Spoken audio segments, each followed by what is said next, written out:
जम्मू कश्मीर का एक ऐसा सियासी महाज है जो उस महाज के खिलाफ मैदान में है, जिस महाज ने नशे और नशे वाली तकरीरों के ज़रिए यहाँ के युवा, यहाँ के बच्चे, हमारी रियासत के माएँ बहनें, बूढ़े गर्ज ज़िंदगी के हर कदम, जिस कदम पे कोई था, उनको कब्रिस्तान का रास्ता दिखाया।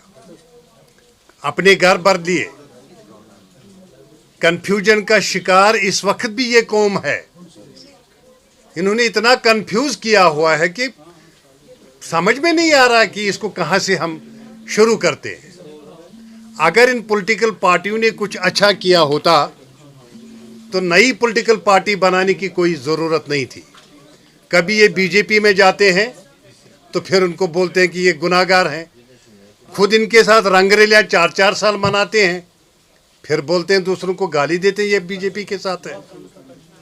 आखिर कब तक ये लूज कैरेक्टर आप दिखाएंगे? कोई अच्छा या बुरा नहीं है, अच्छा और बुरा खुद एक बंदा होता है।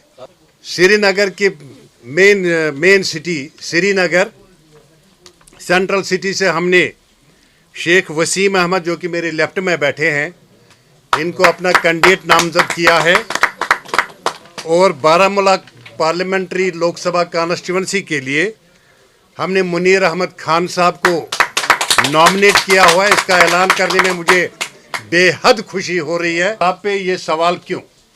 सजाद लोन पर क्यों नहीं? बिलाल लोन पर क्यों नहीं? उनके खानदान पर क्यों नहीं? डॉक्टर फारूक अब्दुल्ला पर क्यों नहीं, जो मिलिटेंट लीडर, मिलिटेंट ऑर्गेनाइजेशन का कमांडर इन चीफ भी था अल-फतह का। सजाद लोन ने अल-बदर नाम से तंजीमें भी चलाई। ये खुद तो कोई मिलिटेंट ना था, ना किसी मिलिटेंट ऑर्गेनाइजेशन के साथ इनका कोई ताल्लुक है। इत्तेफाक ये है कि ये उस घर में पैदा हुआ था। कोई एविडेंस अगर है तो मैं अपने अल्फाज से फिर माजरत मांगता हूँ कि जहाँ तक आपके सवाल का ताल्लुक है, वो मेरे भाई है, उसको कोई नकार नहीं सकता है, ठीक है। लेकिन एक डेमोक्रेटिक सेटअप में हर किसी को अपनी अपनी आइडियोलॉजी, अपना अपना विजन अलग होता है सबका, ठीक है। मेरी आइडियोलॉजी एक है, उनकी आइडियोलॉजी एक है, वो अपनी आइडियोलॉजी के हिसाब से चल रहे हैं, मैं अपने के हिसाब से चल रहा हूँ। एवं हमारा एक डेमोक्रेटिक कहीं भी जो सेटअप होता है, उसमें भी कई लोगों की तरह तरह की आइडियोलॉजीज होती है। मकसद वो नहीं है, मकसद ये है, देखिए ये कौम काफ़ी बढ़ चुकी है। हम इसको सिर्फ मेन स्ट्रीम और सेपरेटिज्म में बांट रहे हैं, जबकि अभी हम देखें कि ये अब ए टीम, बी टीम, सी टीम और कई सारी चीज़ों में बटी हुई है। बेहतर ये होगा कि इन चीज़ों को छोड़ के, जो मैंने अभी भी कहा कि हमें एक ऐसे प्लेटफॉर्म पे आने की ज़रूरत है, खासकर हमारे यूथ को।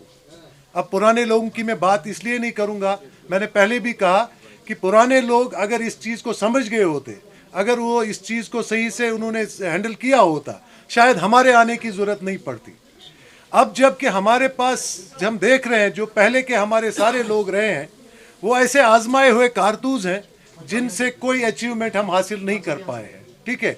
अब हम मेन स्ट्रीम, सेपरेटिज्म, वोटिज्म, येटिज्म को छोड़ के हम इस चीज़ पे जाएं कि जो हमारी नई जनरेशन है, जिनको आगे सफ़र कर रहे हैं आज भी और आगे करना भी है, उनके लिए हम एक ऐसा प्लेटफॉर्म खड़ा करें जहाँ पे ना मेन स्ट्रीम हो, ना सेपरेटिज्म हो, ठीक है, जहाँ ना ए टीम हो, ना बी टीम हो। हम मिलजुल के अपनी नई जनरेशन के लिए एक रोशन मुस्तकबिल तैयार करें। Thank you. सारी पार्टियों में से देखिए, वहाँ पे मेरे भाई का ही मामला नहीं है। जब हम पूरे कश्मीर में देखेंगे, यहाँ 30 से 40 हज़ार लोग बंद हैं, एक मेरा भाई ही बंद नहीं है, ठीक है। और हमने आवाज़ तो हर चीज़ की उठानी है, खाली जेल में बंद रहे नौजवानों की बात नहीं है। मेरा सबसे बड़ा इशू है कि हमारे पास एक ट्रिपल-ई होना चाहिए। जो पहला यूथ का मामला है, एक एजुकेशन का पहला मामला, दूसरा उनकी इकोनॉमी का मामला, तभी जाके हम उनके लिए एक ऐसी एम्प्लॉयमेंट जनरेट कर सकते हैं जिससे यहाँ के हालातों को हम बेहतर करने में मदद कर सकें।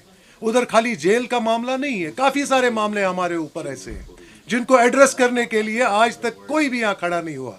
अगर यहाँ लोग खड़ा हुए होते, शायद मेरे खड़ा होने की कोई ज़रूरत नहीं थी। इसीलिए मुझे ये लगा कि किसी न किसी को ये शुरुआत करनी है और ये अभी हमारी शुरुआत है। आगे आप हमसे इस बारे में बात करें तो बेहतर रहेगा।